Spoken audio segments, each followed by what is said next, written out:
Teman-teman, apa jadinya sih kalau misalnya kita nggak ngerti soal laptop, terus kita mau memperbaiki laptop?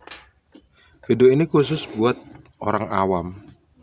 Tentunya orang awam nggak tahu ya, laptop itu ada apanya aja sih. Kita tahu, kata orang ada hard disk, ada baterai, ada microprocessor, ada RAM, ada apa lagi? Ada fan, ada wireless, ada LAN, dan lain sebagainya. Nah, kebetulan gitu, kita punya laptop, terus tiba-tiba rusak. Nah, kira-kira gimana cara ngebenerinnya? Pasti kita harus cari tahu dulu, atau kita pasti harus tahu ya, rusaknya itu apa gitu kan? Gejalanya apa? Gejalanya ternyata laptop kita tuh tiba-tiba nggak nampil, teman-teman. Nggak ada tampilan apa-apa di layar monitor. Jadi kita penasaran, mau benerin laptopnya untuk mencari di mana letak kerusakan dari laptop itu. Nah, kalau misalnya kita orang awam, hal-hal yang akan dilakukan akan aneh-aneh, teman-teman. Jadi gini ya, tahu sedikit basic tentang elektronik dan tahu tegangan itu masuk ke dalam jalur rangkaian, dan di dalam rangkaian itu harus ada plus dan min atau positif dan negatif kutub dari kutub aduh kaget dari kutub tegangan, dari kutub arus listrik maksudnya. Jadi coba sih kita bermodalkan avometer digital aja untuk random mencari kira-kira bagian mana sih yang kira-kira mencurigakan. Kalau misalnya kita dapetin bagian yang mencurigakan itu, bisa nggak kira-kira nanti kita coba verifikasi dengan bagaimana sebetulnya laptop itu sendiri bekerja gitu. Ya, kita bisa cari tahu di internet, kita bisa tanya sama teman-teman yang paham soal laptop dan lain sebagainya. Caranya banyak banget. Seperti di channel Teknisi Digital, kalian udah sering juga pasti nonton video-video yang berkenaan dengan cara memperbaiki laptop. Nah, di video kali ini saya mau nunjukin bagaimana seorang awam itu melihat laptop, teman-teman, dan berusaha untuk memperbaikinya. Salah satunya seperti ini. Kita siapin avometer digital. Ini orang awam ya, pasti bakal nyiapin avometer digital seperti ini. Kita kasih ring 200 volt karena kita tahu tegangan yang masuk di kabel cas ini itu nggak sampai 200 volt. Artinya kalau kita kasih ring 200 volt, avometer kita nggak akan rusak gitu ya. Kecuali kalau kita kasih ring 2000 milivolt seperti ini, ya pasti rusak nanti. Pertama-tama kita mau lihat dulu kira-kira laptop dalam keadaan standby itu tegangannya masuk kemana aja sih gitu, dan di bagian mana aja kita mau cek tegangan itu, teman-teman. Di sini kan banyak banget komponen.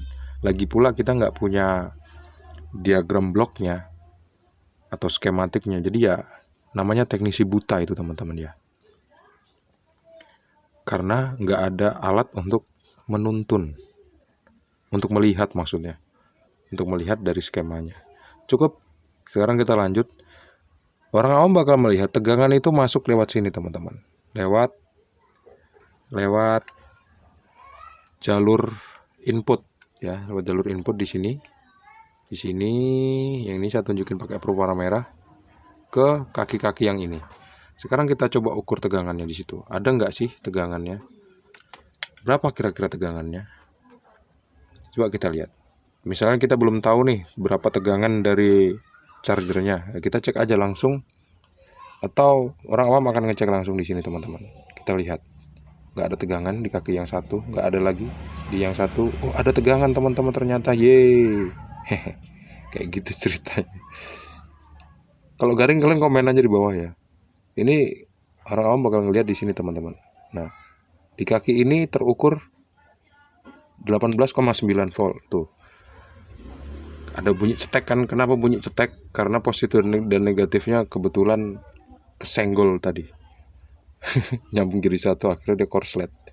Sekarang kita lihat tegangannya keluar 18,9 atau 19 volt. Presisi banget tegangannya. tegangan berarti masuk ke sini. Terus kira-kira tegangannya nggak masuk kemana? Seolah-olah kayak gini loh teman-teman, kayak tegangan itu kayak darah gitu.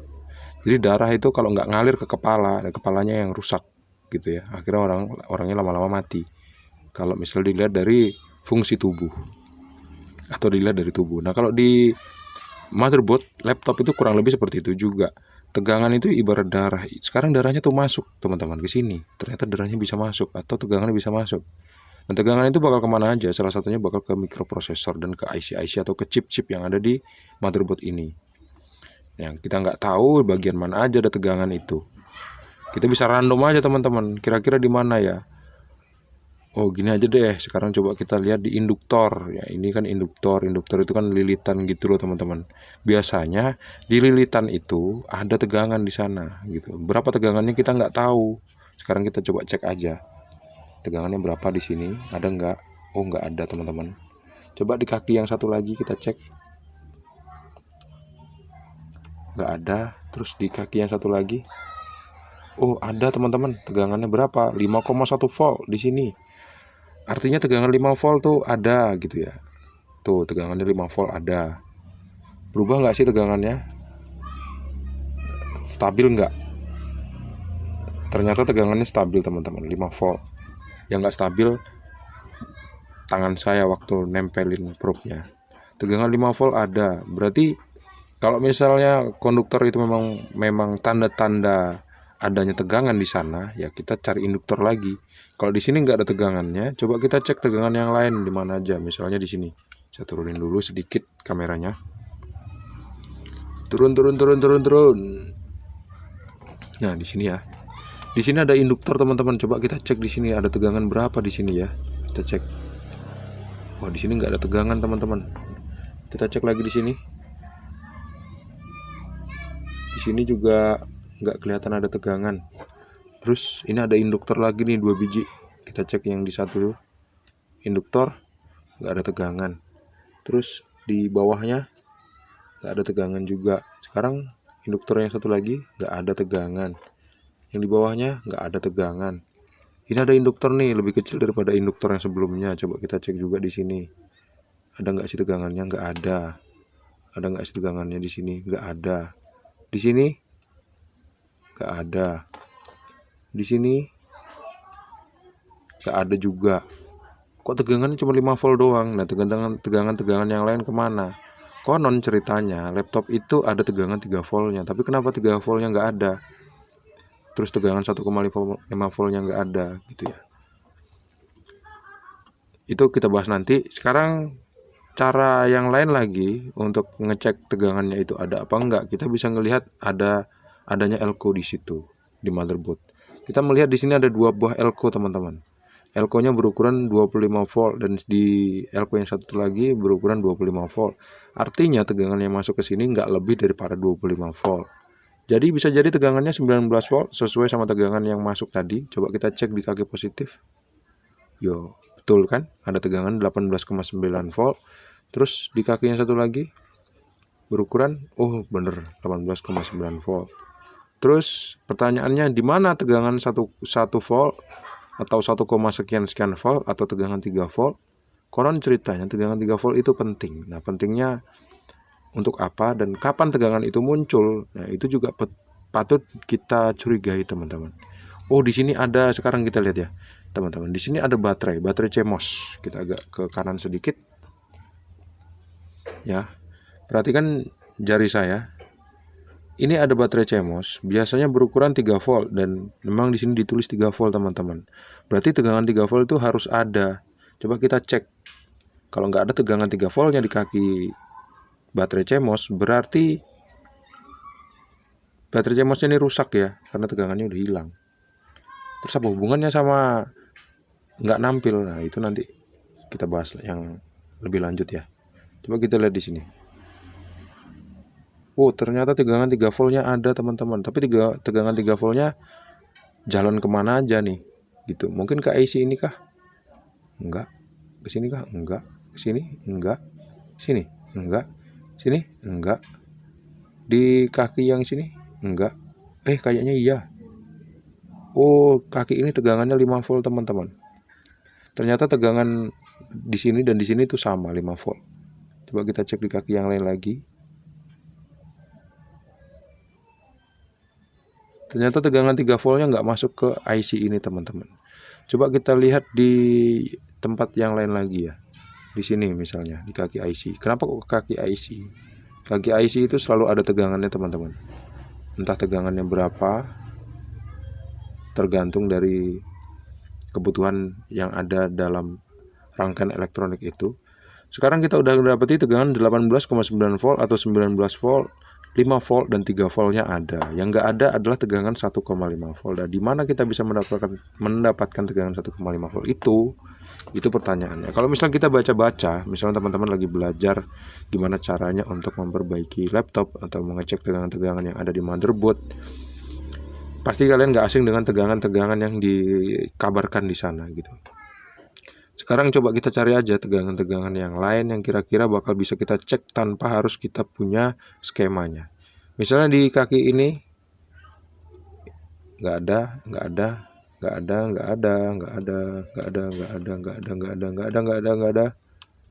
Di mana aja tegangannya kira-kira? Di mana aja? Tegangan 1 voltnya nggak ada. Coba kita nyalain ya laptopnya. Kita nyalain, tombolnya ada di ujung bawah sana. Saya nyalain, saya pencet, nanti lampunya hidup. Ini udah hidup apa belum casnya ya? Oh udah. Tadi kok kipasnya muter sebentar. Terus lampunya di mana tadi? Oh, lampunya di sini teman-teman. Tuh, lampunya udah hidup.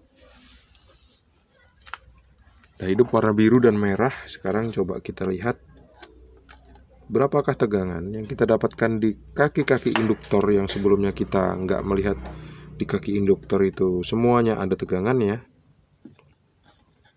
Ini probe-nya saya tempelin di tempat yang nggak lepas-lepas dulu ya. Mana kira-kira? Di sini mungkin. Di sini masih lepas. Di sini deh. Oke, beres.